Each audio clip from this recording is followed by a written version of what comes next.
Hola gente, hoy toca iniciar el tercer periodo, la parte histórica, dando un cierre a lo que fue el Imperio Romano y su posterior caída.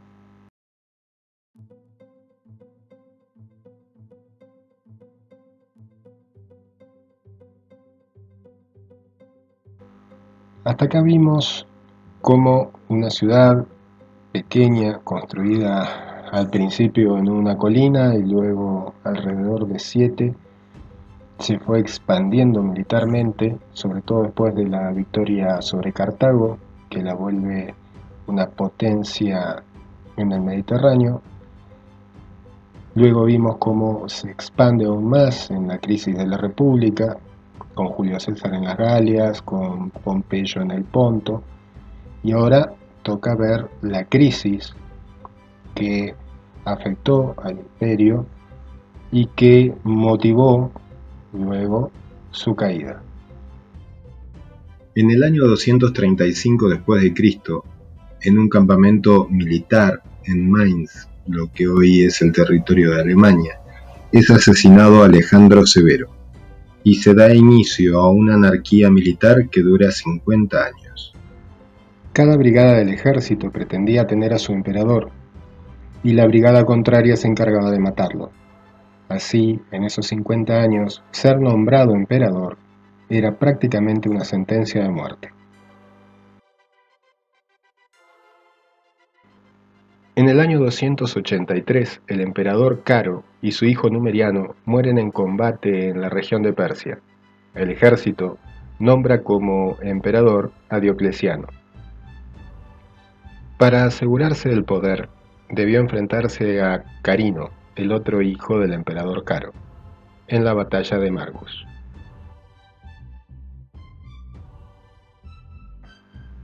Diocleciano nunca había sido un militar brillante, pero su carrera le bastó para ser nombrado primero comandante de la Guardia Pretoriana y luego cónsul.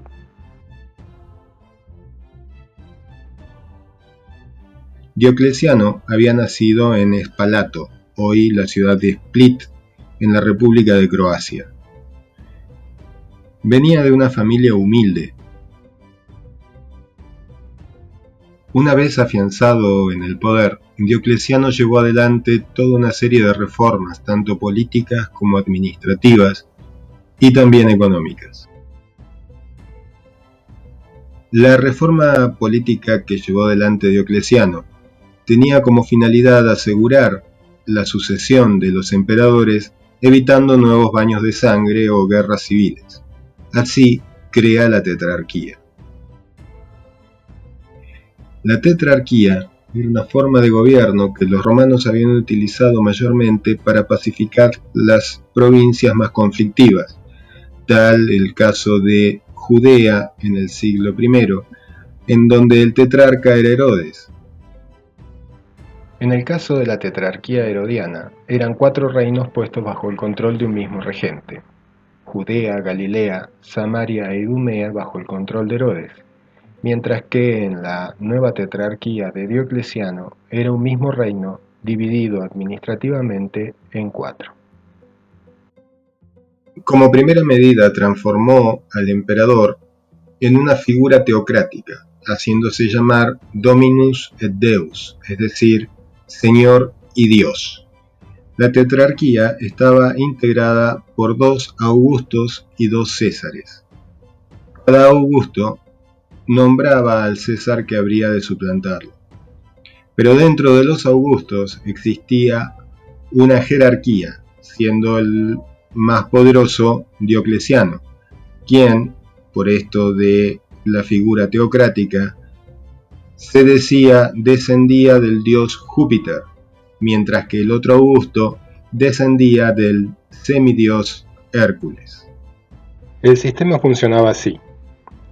Los 2 Augustos abdicaban dando un paso al costado en el poder, y ambos Césares ascendían ocupando ahora la posición de nuevos Augustos, y a su vez nombraban 2 nuevos Césares que serían sus sucesores en el futuro. La primera tetrarquía estuvo compuesta por los 2 Augustos, Diocleciano y Maximiano, y los dos Césares, Constancio y Galerio. Transcurridos los 20 años, tanto Diocleciano como Maximiano abdican, ascendiendo los Césares a la calidad de Augustos, Galerio y Constancio, y nombrando a sus dos Césares sustitutos para el futuro, Severo para Occidente y Maximino Dacia para Oriente.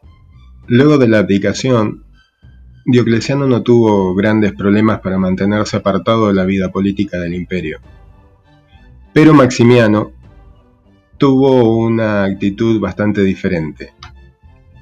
Realizó toda una serie de intrigas que llevaron a diferentes enfrentamientos y luchas intestinas por volver a ser Augusto. Terminó muerto y en ese afán llega al poder Constantino. Pero eso lo veremos un poco más adelante.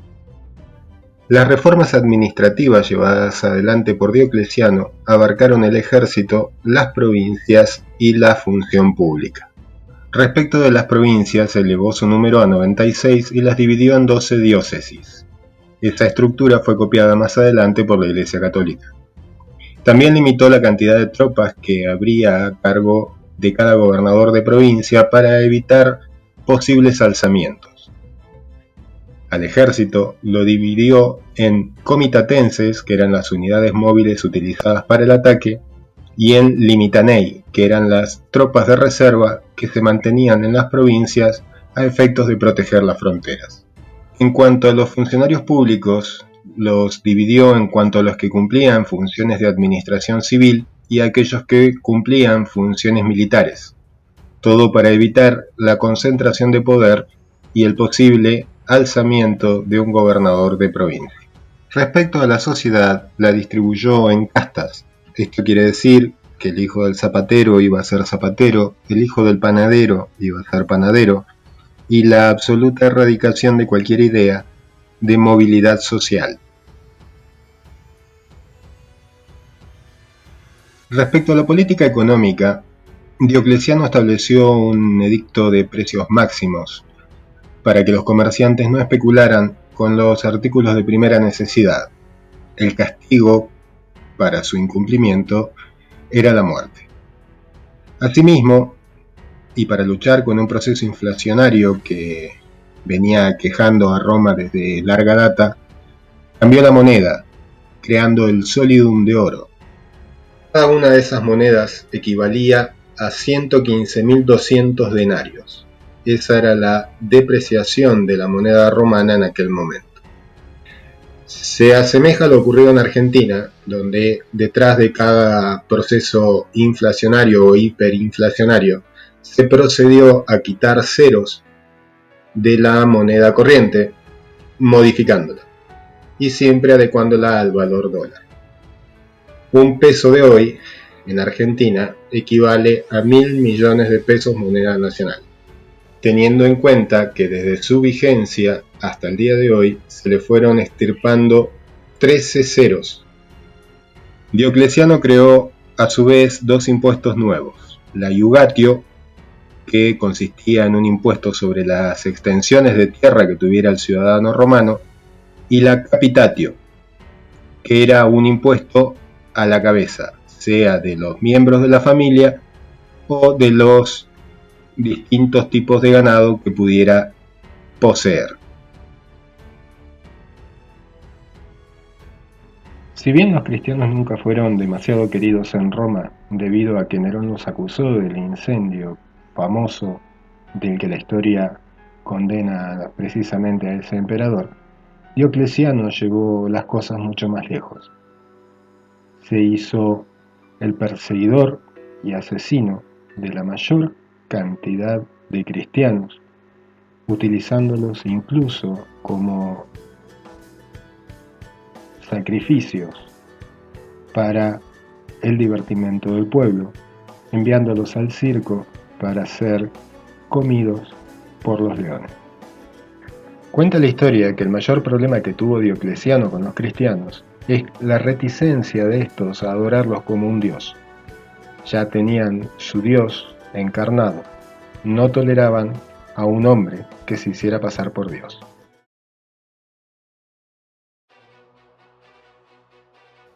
Las intrigas que desarrolló Maximiano con el objetivo de volver al poder en Roma llevó a que Constantino lo ejecutara por traición. Su hijo, Magencio, se alzó en armas buscando destronar a Constantino, más allá de que ya no tenía relación con su padre, a quien había expulsado de su reino. Se enfrentaron en la batalla del Puente Milvio, saliendo victorioso Constantino y poniendo fin de manera definitiva a la tetrarquía. Es en esta batalla en la que Constantino habría soñado con que el cielo se abría y unos ángeles le mostraban una cruz, diciéndole que con ese signo vencería. Al despertar, obligó a los soldados a pintar una cruz sobre sus escudos. Se abría así una nueva historia para el cristianismo.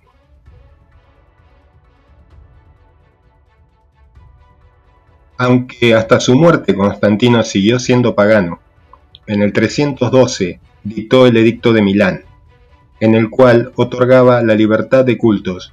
Los cristianos podían salir de la clandestinidad. Para dar forma a una religión que pudiera unificar a su imperio, convocó en el año 325 después de Cristo al Concilio de Nicea. Allí, los obispos cristianos trazaron las líneas generales del dogma que persiste hasta nuestros días. De todas maneras, los cristianos debieron esperar hasta Teodosio I, en el 380 después de Cristo, para volverse la religión oficial del Estado. La consecuencia inmediata que tuvo el decreto del emperador Teodosio fue la persecución de todos los paganos y el nacimiento de la Sagrada Inquisición. En el edicto de Teodosio no se hablaba del cristianismo en general, sino del cristianismo católico, lo que permitió el nacimiento de un nuevo concepto dentro de la teología, el hereje. A modo de anécdota, cabe destacar que el Concilio de Nicea discutió sobre todos los temas fundantes del cristianismo, desde la deificación de Jesús hasta su estado civil, y en cuestiones más generales se votó si la mujer tenía alma o no. Una discusión que ha llegado hasta nuestros días negándole el sacerdocio a la mujer. Volviendo a las reformas de Constantino, este emperador volvió a cambiar la moneda, limitó aún más las funciones civiles y militares, separándolas de manera más profunda, y, por si fuera poco, redujo las tropas que se encontraban en servicio, disminuyendo el número de soldados por legión.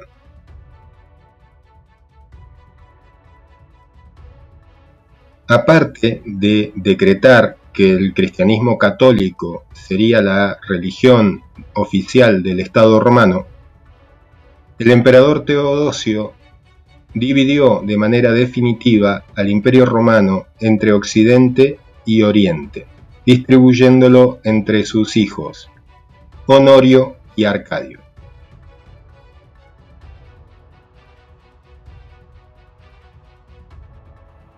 En el 476 después de Cristo, el rey Odoacro de los Cérulos vence y obliga a abdicar al emperador Rómulo Augustulo.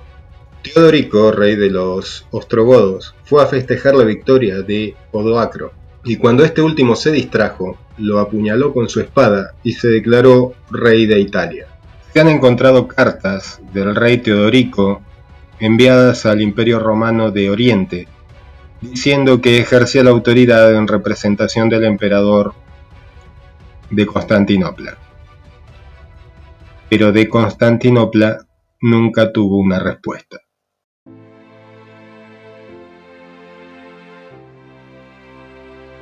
En Oriente llega al poder Justiniano, cuya finalidad era unificar a todo el imperio desde 3 puntos de vista. Militarmente, recuperar lo que se había perdido. En cuanto a la religión, instauró un césaropapismo en el cual cogobernaba prácticamente en cuestiones de religión junto al Papa. Y por último, la unificación del derecho en el Corpus Juris Civilis.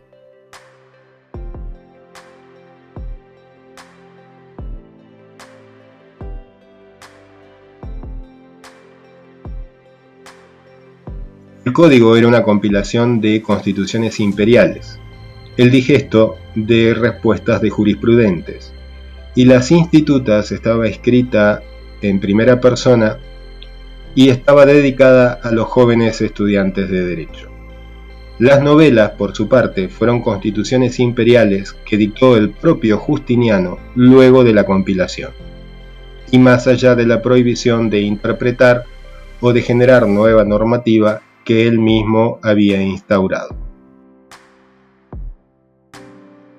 Se estima que respecto a la reconquista del territorio perdido, Justiniano llegó hasta la ciudad de Pisa, ya que allí se encontró una copia del digesto, y se asume que fue transportada hasta allí para volverla derecho en la Italia reconquistada. Pero las pérdidas fueron más grandes que las victorias y finalmente perdió lo que había conquistado. El derecho romano seguiría vigente en Constantinopla hasta la caída del Imperio Romano de Oriente en manos de los turcos en el 1453 después de Cristo. Esto ha sido todo por la unidad de hoy. No olviden suscribirse, dejarle el like y cualquier duda en la caja de comentarios. No me borren los comentarios, yo los leo y sobre la base de eso puedo armar alguna respuesta y sacarle las dudas antes de los parciales. Un abrazo, sigan cuidándose.